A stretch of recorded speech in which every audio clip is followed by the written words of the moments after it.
Touchwood is a university. फक्त university हे एका याची नसून कुठल्याही क्षेत्रातून नॉलेज तुम्हाला भेटू शकतो.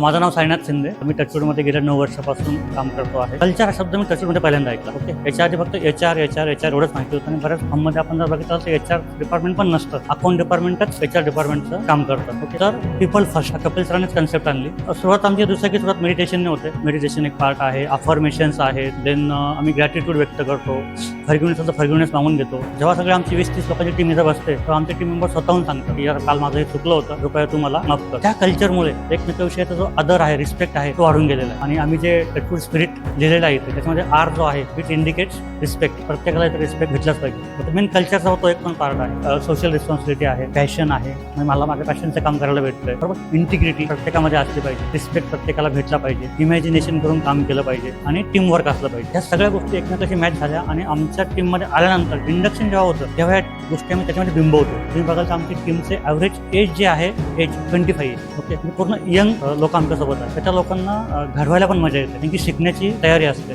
त्यांना जेव्हा असं वातावरण भेटतं जे थोडंसं आर्टिफिशियल नाही आहे, जे काही पूर्ण नॅचरल आहे, ट्रान्सपरन्सी आहे, तेव्हा काम करायला अजून मजा वाटते. आमच्या सरांनी आम्हाला सांगितलंय डू व्हॉट यू लव्ह आणि love what you do. Okay, दोन्ही गोष्टी ते करायला भेटतात. ते करतोय ते आम्हाला आवडतंच आहे. म्हणजे जे आवडतंय तेच मी इथं करतो.